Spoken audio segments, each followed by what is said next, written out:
สวัสดีพี่น้องเขาตั้งหากระสือซองคลิปแชร์หน่อได้พี่น้องมื้อนี้เป็นงานบุญบ้านโน้นขู่พี่น้องมื้อนี้วันที่17มกราคมปี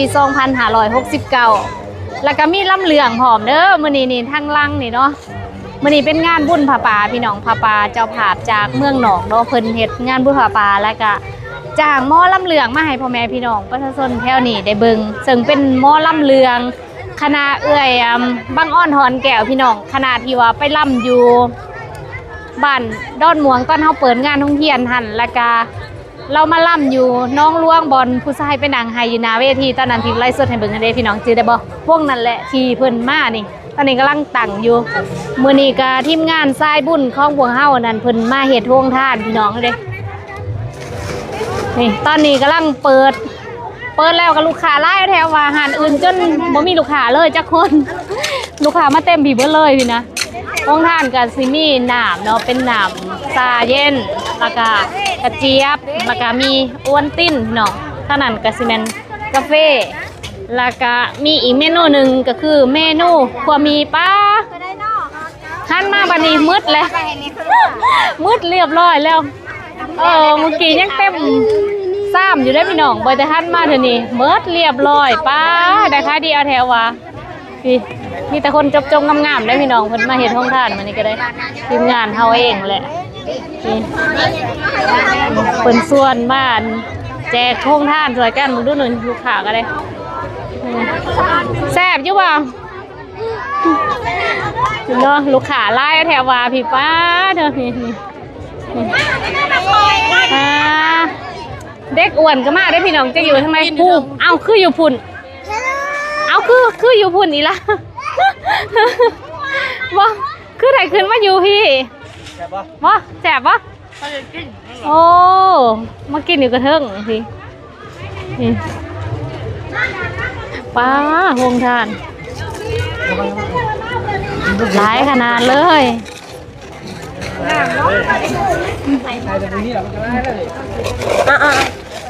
โอ้ลูกค้ายังกินบ่เถื่อเทิงว่าเมาทักทำไมจักยังไงเห็น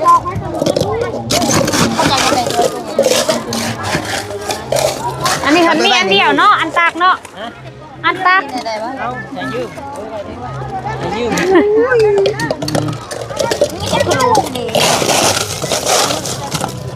เรียกกันยัง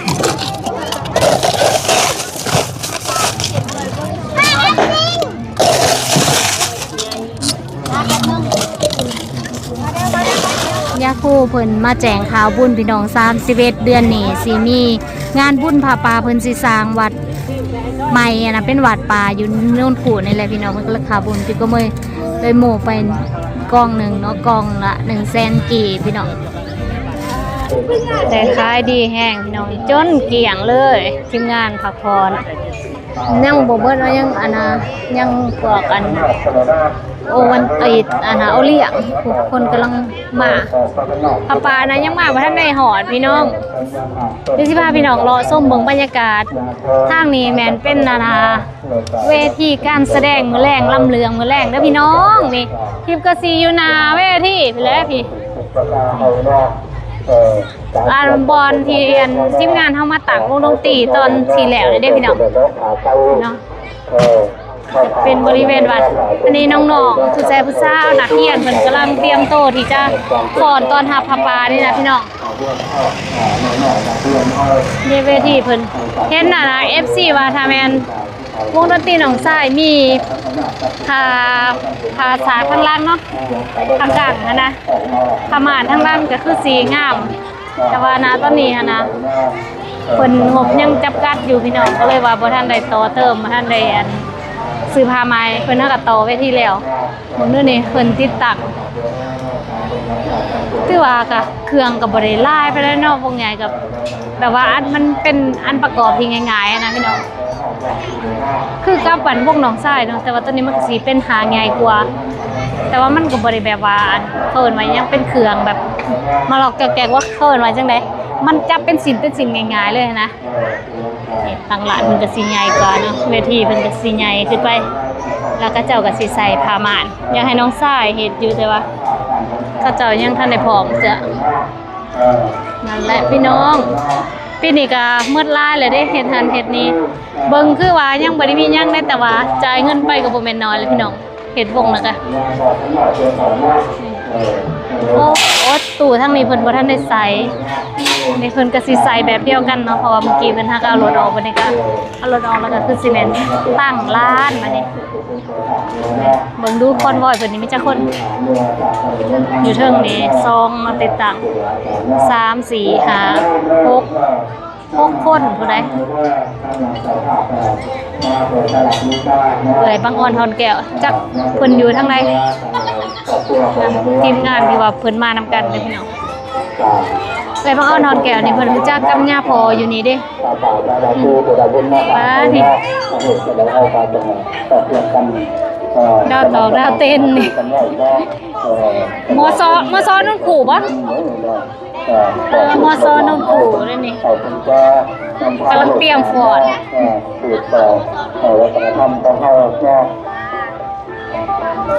อันนี้ก็จะเป็นนะโอ้อเมนบ่มาลำบ่แมนคือบ่แม่นนอนอันนั้นแขกคนมากินข้าวทางนี้ก็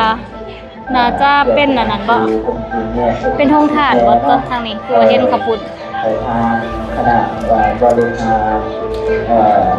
เดี๋ยวสิพาพี่น้องไปหล่อบึงทางนั้นนี่หันคล้ายขอคล้ายเขือก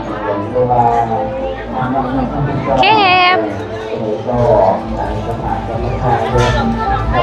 หันคล้ายเขือกมาเต็มแล้วพี่น้อง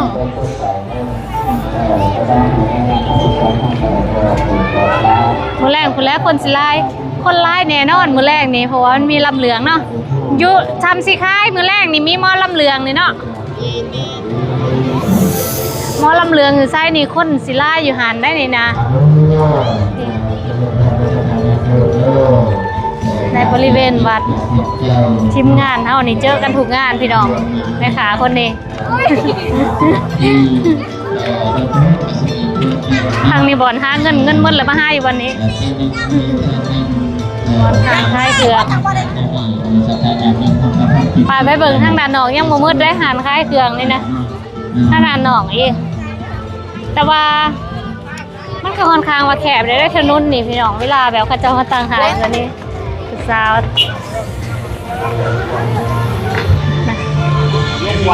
ป้าทางนั้นนี่โอ้วงดนตรีก็มีได้พุ่นน่ะวงดนตรียังน่ะแก้วโศกยังกระบูได้พี่น้องอยู่ทางนั้นเดี๋ยวเบิ่งบรรยากาศทางด้านนี้ก่อนอันนี้ก็จะเป็น3แยกค่อนข้างว่าแคบแน่เพราะว่านะก็จะตั้งหานอยู่ในถนนแคมถนนนี่เลยอันนี้แม่นเพิ่นสิมาเฮ็ดห้องทานว่าลืมมาเฮ็ดยังห้องทานเนาะห้องทานตรงนั้นรถเท่าไหร่นี่นะตักอันนี้มันก็เลยแบบ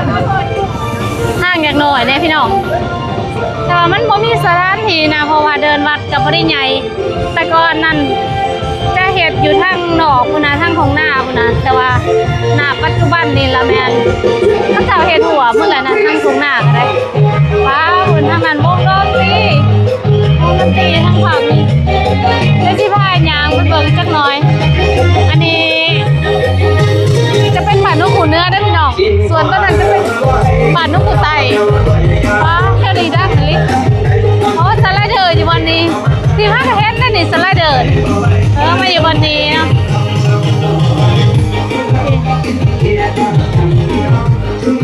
หานคล้ายเครื่องโอ้เอามาจะถอดผีเนาะหานคล้ายเครื่องผีวงดนตรีแก้วโศกไส้ทางนี้เพิ่นเป็นหานคล้ายเครื่องอย่างนอนบางคนมาลำลังกับสิแบบว่าสอกบอลคล้ายเครื่องอยากและทำเลดีๆก็เจ้ากะเอามือก่อนแต่ว่าทางนี้มันมีวงดนตรีด้วยพี่น้องนี่มีหานคล้ายเครื่องข้างหลังนี้นะเมื่อแรงบุญแล้วคนสิลายเลยบอลกินเบียร์ป้าวงได้เนาะอันนี้คือบอกเคยเห็นว่าวงนี้แก้วโศกไส้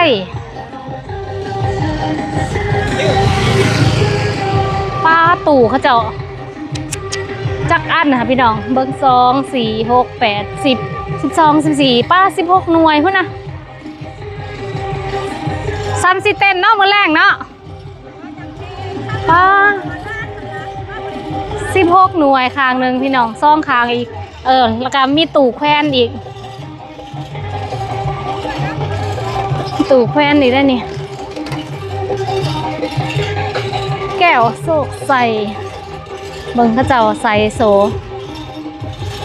ถ้ามันโซยากนะมันก็สบายเลยแต่ว่าของน้องทรายนั้นมันโซสันมันเอาลงบนเทิงผืนแล้วเวลาเอาลงฮะไม่ต้องได้ย่อนะโอ้ขาเว้ยเขาเจ้ามีอันนั้นพากันนำหมออีกเด้นี่เขาเจ้ากับเฮ็ดหานคือกันแล้วก็มีผาสาข้างหน้าซื้อเนาะข้างล่างหมดเดียวกับอันนั้น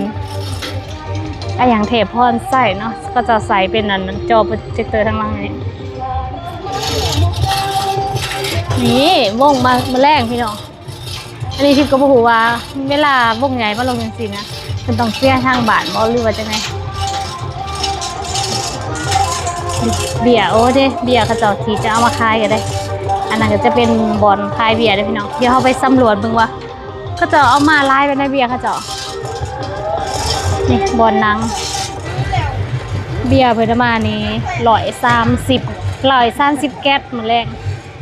จะเป็นผู้ส่งตีบ่แม่นผู้ขายตีจะเป็นผู้ขายเลยบ่130แก๊สพี่น้องมีน้ำดื่มแล้วก็มีเป๊ปซี่น้ำเคี้ยวถ้ามาเบิ่งมื้อแรกว่าคนสิไล่ไปโอ้แล้วก็มีอันนี้กับนี่โซดาอันนี้โซดาทั้งนี้เป็นอันนะบอลเพิ่นเตรียมอาหารการกินให้อันบกเนาะอันนั้นน่าจะเป็นทางน้ำก่อนมั้งค่ะป้าก็จะใส่ทางน้ำก่อนเป็นโหลดแบบนี้เลยแม่นบ่วะคิดว่าน่าจะเป็นทางน้ำก่อนได้นี่พี่น้องคิดว่ารถตู้น้ำก่อนบ่แม่นรถอันแกเครื่องเสียง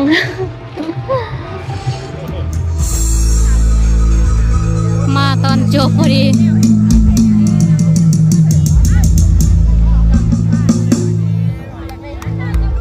เมื่อไอ้คนแม่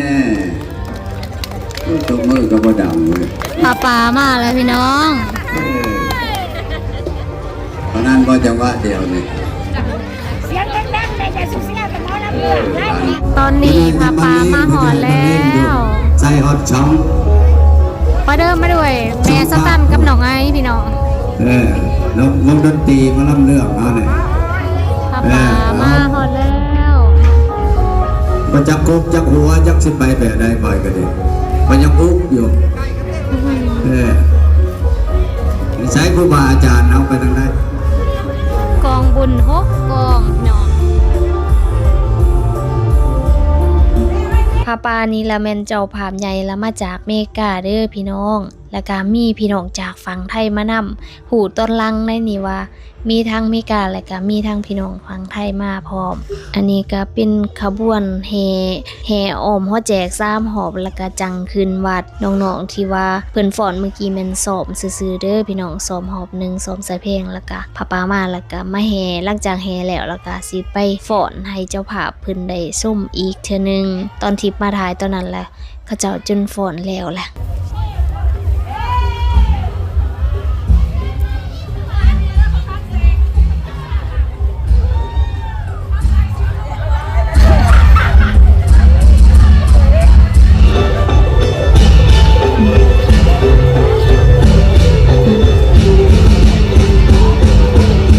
คลิปมาตัดคลิปแล้วก็มาสะดุดตาพระอาจารย์องค์นี้พี่น้องโอ้คุ้นแต่ว่าปกติเพิ่นจะอยู่เมกาได้บ่คิดว่าสิมานี่ทิวก็เลยเข้าไปเบิ่งใน Facebook เพิ่นว่าเดินทางมาโน่นขุยพี่น้องจื้อได้บ่พระอาจารย์ที่เพิ่นแล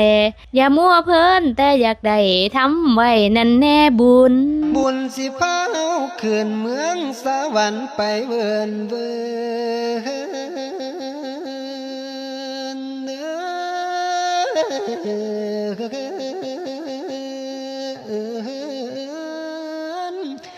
อย่ามัวเพลินแต่อยากได้ทำใบนั่นเนบุญ ขันแม่นตกนรกบุญสิโยกเฮา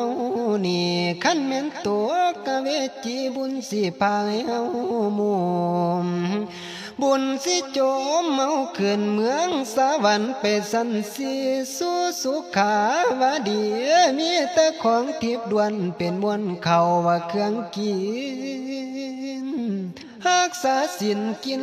ทานให้เสื้อความพุทโธเจ้าหอมเพิ่นว่าบัวว่าหอกเป็นเงาคือแหวนสีปองให้เฮาได้ท่องเที่ยวยากะบทโคตรเดียวโลภลายทุจริตให้ทบทวนวันเคียดจังสิหวนเห็นแจ้งเฮามาแปลงทั้งขามนุไม้มุมฟังชีวิตเป็นอนิจจังสังขารโลกบ่เที่ยงมัน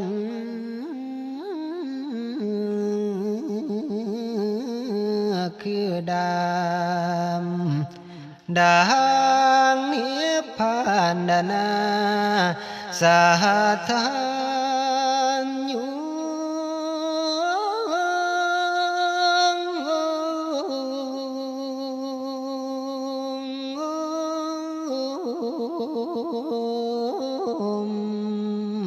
นม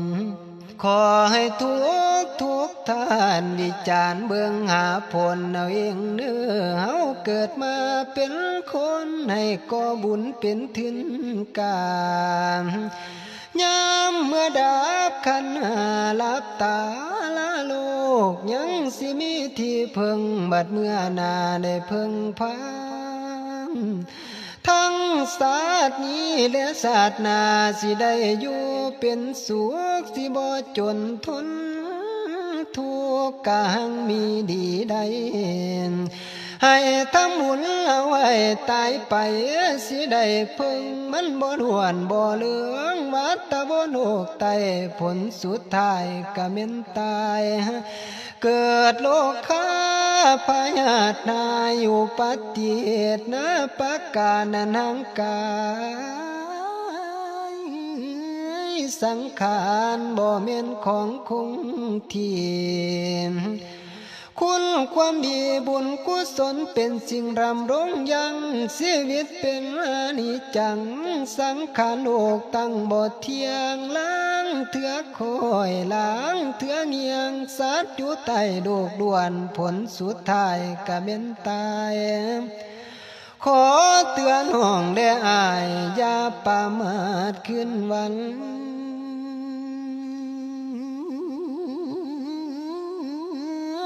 ชีวิตเฮาสิเป็นมันบ่เจริญเรื่องห่วงสิตายไว้หรือตายห่วงตายดีหรือตายสัวเฮาก็บ่ฮู้ตัวมันบ่บอกดวงหน้าสิตายซาแล้วไว้ยุ่มมือสิประมาทบ่ได้ให้บอกลูกเตือนหลานรักษาศีลกินทานให้เสื่อความพุทโธเจ้าโหมเพิ่นว่าบุญยามเศร้าให้ตักบาตรจังหันบุญยามกลางเว้นให้แต่งเพียรคอยคำบุญยามคำให้เข้าวัดฟังธรรมบุญยามแลงให้แต่งขันดอกไม้ขันแม่นเดือกสักใสคือทำภาวนารักษาของคุณบอนบุญเอาไว้มันบ่เป็นไผง่ายอันตรายอย่าประมาทเบิดโอกาสเดียวสิแย่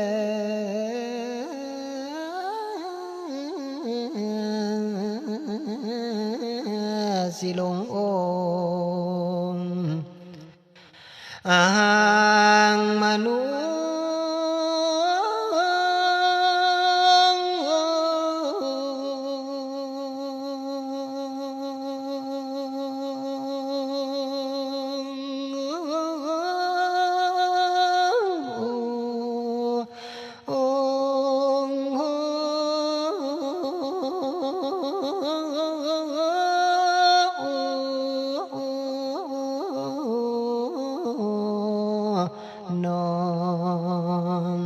ให้ทำบุญเอาไว้กินทาน อย่าได้ขาทั้งตักบาทเดียญาติน้ำอย่ามีทอว่าทุดถอยสิทำหลายหรือทำน้อยก็แล้วแต่ศรัทธาก็แล้วแต่ฐานะหอดวันสิ้นวันพระยาสิไลคุณ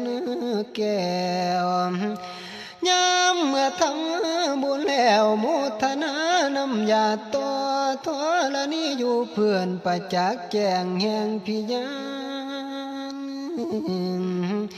ยามเมื่อทำทานนั้นสาธุการย่อยืนยกใส่เก่าอันความเบาปาถนาอธิษฐานแล้วจังทำทานเทศโทษแม่นเจ้าทำแนวใดก็ดังเดียวโดยดามน้ำใจงามใส่แม่งทำบุญอย่าเครื่องคุณเมื่อเวลาทำบุญใจใสดังแก้วอย่ามีแปลว่าคุณมองมันกะจังสิถือต้องได้เต็มส่วนอานิสงส์พุทธองค์เพิ่นตรัสสอนให้หำแน่เนื้อทานเจตนาสำรวมสิสมบูรณ์พุนทรงได้เต็มส่วนอานิสงส์บุญกุศลที่ทรงให้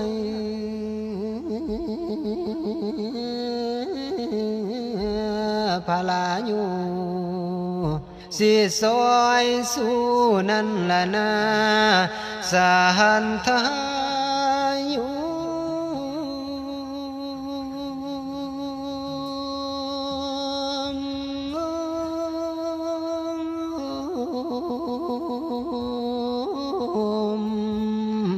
เด้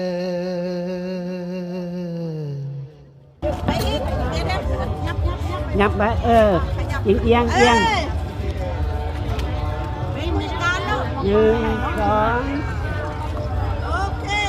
2 โนเพิ่นแน่อีละ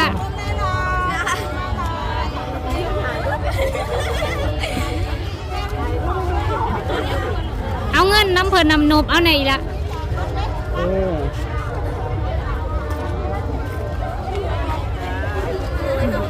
ขอบใจผู้ใหญ่ใจดีเนาะทางต่างประเทศแล้วก็ประเทศไทยนำหมอลำเหลืองมานี่หลายคนก็สิมาเบิ่งได้พี่น้องแต่ว่าพ่อที่ผู้ว่าพระอาจารย์นันทกรมานี่ที่ป้าแห่งตื่นเต้นกว่าอีกพี่น้องเพราะว่าพระอาจารย์เป็นคนดังแล้วก็แลม่วนทิพย์การนำเสียงเพิ่นมาใส่ในวิดีโอลายเถืออยู่พระอาจารย์องค์นี้ล่ะทำพิธีบริหูฮู้จักจากบริษัทสารบุญไซที่ว่าเพิ่นเป็น FC2 แล้วก็เพิ่นมักเฮ็ดบุญแล้วก็เฮ็ดกิจกรรมนำแล้วก็เพิ่นนะอยากทำบุญกับพระอาจารย์อยากให้พระอาจารย์ถอแลให้ฟังแน่ให้ทิพย์นำเงินไปถวายนะแต่ว่าตอนนั้นทิพย์ก็ติดต่อไปแล้วก็จังหัวพระอาจารย์อยู่เมกาแต่ว่าสุดท้ายนะเฮาได้โอนเงินไปทำบุญนำเพิ่นได้พี่น้องโดยการให้ FC จากเมกาโอนไปให้แล้วก็บ่คิดว่ามื้อนี้นะพระอาจารย์น่ะสิมาฮอดบุญบาทนุ่นขู่นะพี่น้องที่พะหาเวลาไปกราบเพิ่นตอนเพิ่นมาลาวแต่บ่มีโอกาสมื้อนี้นะพระอาจารย์เดินทางมาฮอดบ้านนุ่นขู่พี่น้องตอนถ่ายคลิปนี้บ่ได้ฮู้ได้ค่ะตอนมาหันมานำรถทงทานแต่ว่าเพิ่นเมื่อแล้วแม่น้องนิวก็เมื่อแล้วตอนนี้หันแม่ทิพย์มาโมบุญแล้วก็เลยสิเมื่อพ่อแม่เมื่ออาบน้ำแต่งตัวแล้วก็สิกลับมาเบิ่งหมอลำเหลืองใหม่สำหรับคลิปนี้ทิพย์ก็สิจบไว้เพียงเท่านี้เด้อพี่น้องเจอกันใหม่ในคลิปหน้าสบายดี